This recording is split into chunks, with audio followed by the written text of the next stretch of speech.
apabila kita ingin bersolat, okey, apabila kita ingin bersolat tuan-tuan dan cikgu, kita mesti suci daripada najis.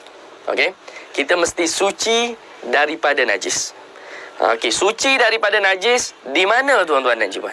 Suci daripada najis ada 3 tempat apabila kita nak solat. Okey, komen di ruang komen tuan-tuan dan cikgu, ada 3.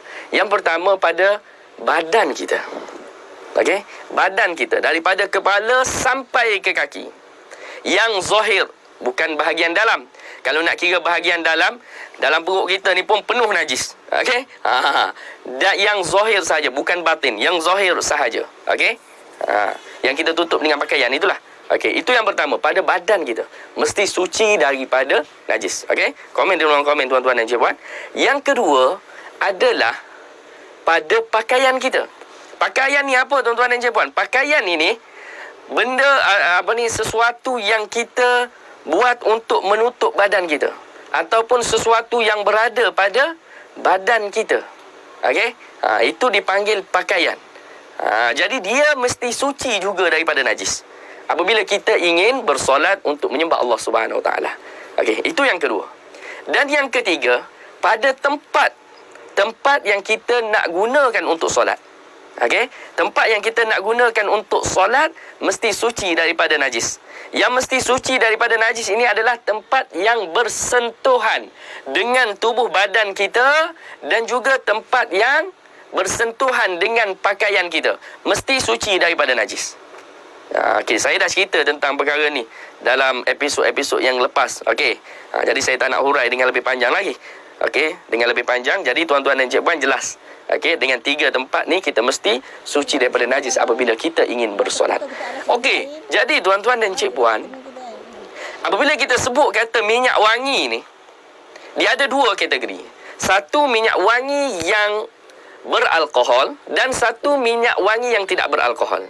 Yang kita nak cerita hari ni, yang kita nak bahas hari ni, yang kita nak bincang hari ni tuan-tuan dan cikgu, minyak wangi yang beralkohol. Minyak wangi yang tak beralkohol ni, kita tidak ada isu dengan dia.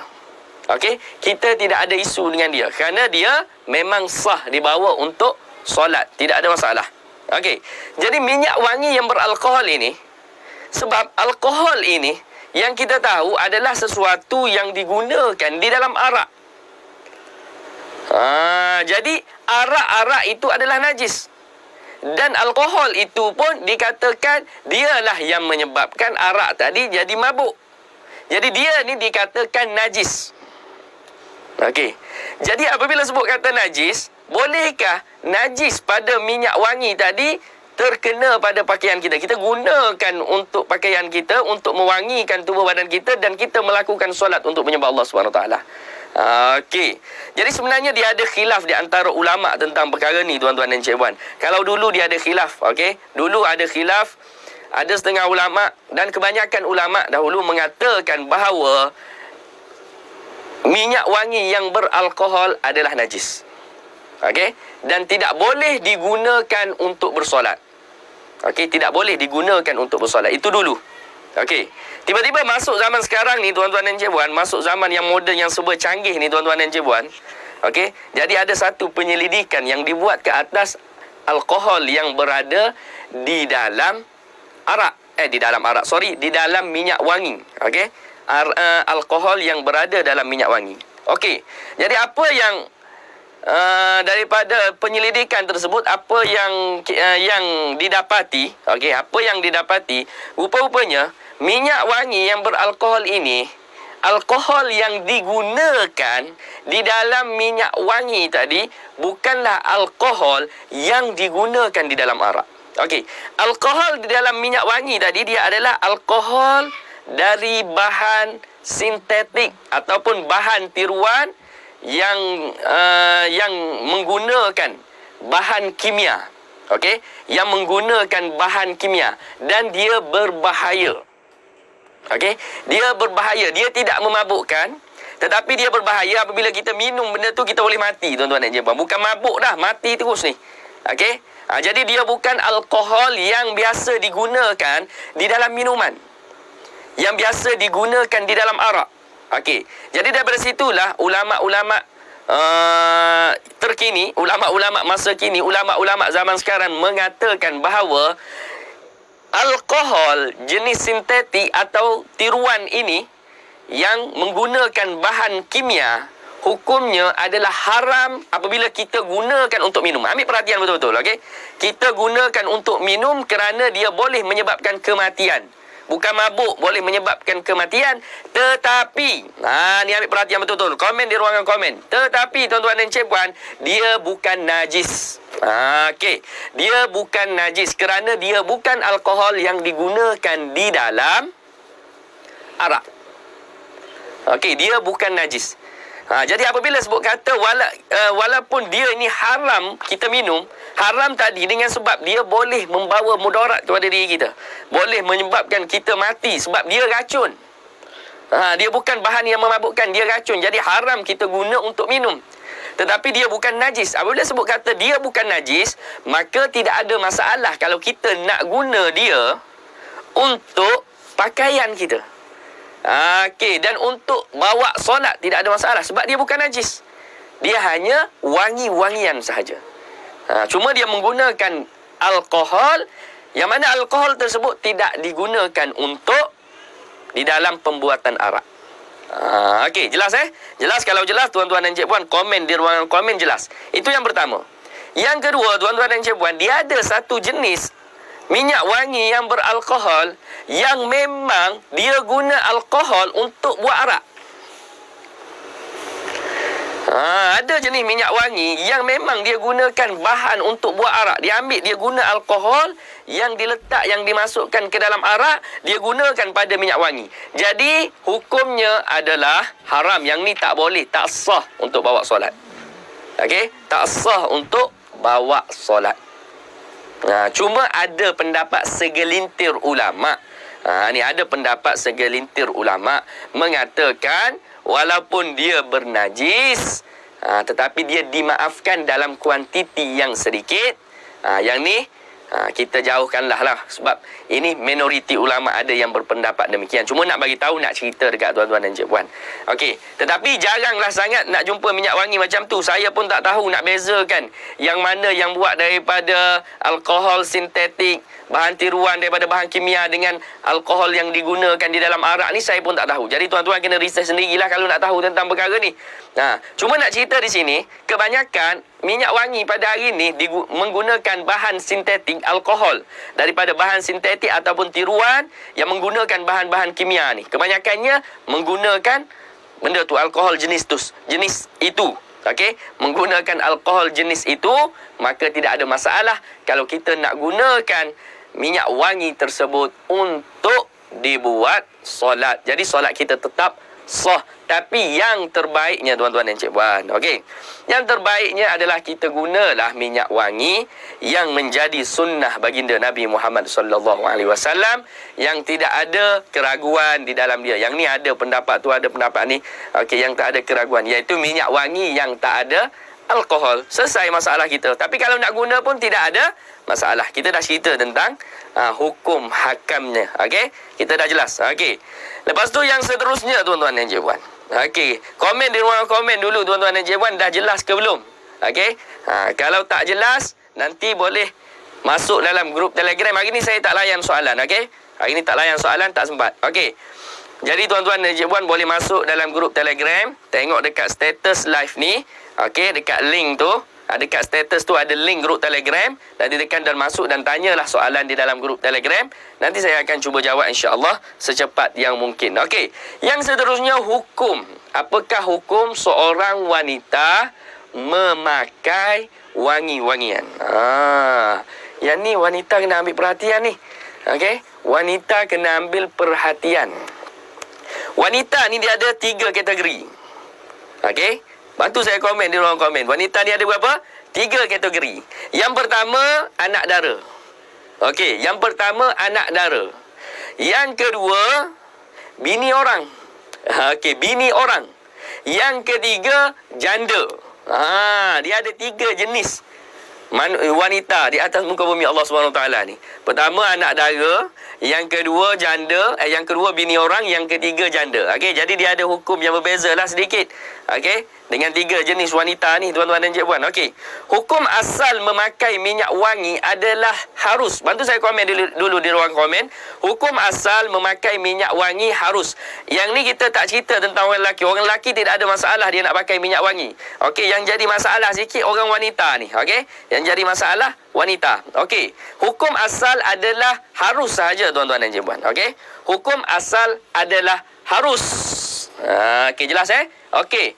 Dan hukum yang kedua adalah sunat, malah boleh jadi wajib kepada wanita. Bilakah hukumnya sunat dan bilakah hukumnya wajib? Okey, hukumnya sunat apabila suami bagi wanita yang isteri orang, bagi wanita yang ada isteri. Okey, yang bagi wanita yang ada isteri pula silap. Bagi wanita yang ada suami. Okey, bagi wanita yang ada suami, dia jadi sunat dia memakai wangi-wangian untuk suami dia. Sunat. Dia mewangikan tubuh badan dia, nak suruh suami dia selesa, suami dia senang dengan dia, hukumnya adalah sunat. Okey. Itu yang pertama. Dan hukumnya boleh jadi wajib. Bila jadi wajib? Apabila suami dia suruh dia pakai. Abang sukalah ayang pakai minyak wangi ni, abang nak suruh ayang pakai minyak wangi ni lah. Contoh. Okey. Jadi yang tu jadi wajib. Dia kena pakai sebab itu adalah perintah daripada suami dia. Pakai minyak wangi ni. Sedap. Abang suka. Okey? Okey. Dia boleh jadi haram tuan-tuan dan cikgu-puan.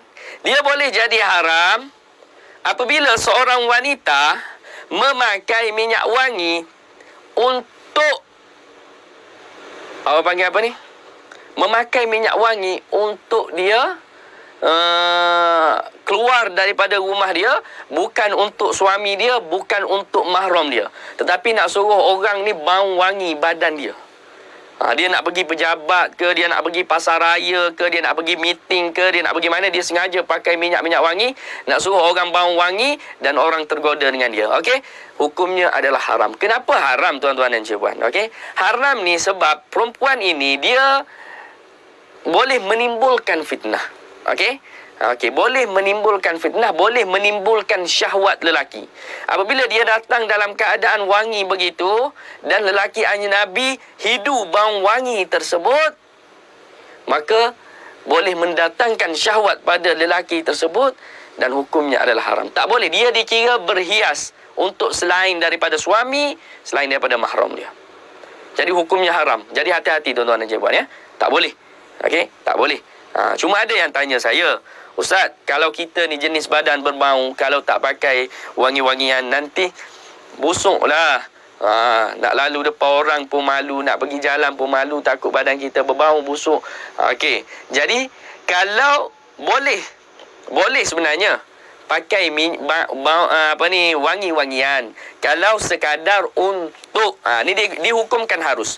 Okey, di sini dihukumkan harus apabila kita orang perempuan nak pakai wangi-wangian sekadar ingin menutup bau tubuh badan kita, bau badan kita. Okey, sekadar itu sahaja, jangan berlebih-lebihan sehingga bau wangi itu kuat sangat. Maknanya sampai orang 2-3 jarak 2-3 meter pun boleh bau. Okey, ni sekadar untuk tutup. Jadi apabila orang datang dekat kita baru dia boleh bau sikit bau wangian tu. Ni jauh pun dah boleh bau. Itu bukan sekadar nak tutup wangi-wangian dia tu. Bukan nak tutup bau badan tu. Itu nak buat benda lain. Tapi kalau sekadar untuk menutup bau badan seperti pakai deodoran ataupun sembuh sedikit perfume untuk nak tutup bau badan, tak nak bagi bau busuk, tak nak bagi orang bau busuk badan kita, itu diharuskan dan dibolehkan. Cuma jangan melampau. Okey, yang tak bolehnya apabila kita melampau dalam urusan ni. Okey, dalam perkara ni. Okey, begitu juga dengan orang panggil anak dara. Anak dara dan juga janda. Lagi-lagilah ditegah bagi anak dara dengan janda sebab anak dara ni tak ada keperluan sebenarnya. Okey, tak ada keperluan dia nak pakai minyak wangi, nak suruh bau sedap-sedap. Tujuan dia apa? Dia bukan ada suami. Begitu juga dengan janda, dia bukan ada suami. Buat apa dia nak pakai wangi-wangian? Nak suruh datangkan fitnah, tak boleh, hukumnya haram. Okey, sekadar untuk diri sendiri nak hilangkan bau badan tu tidak ada masalah. Okey, tapi kalau sampai boleh membawa kepada orang jauh pun boleh bau, tak boleh, hukumnya haram. Okey, kena hati-hati.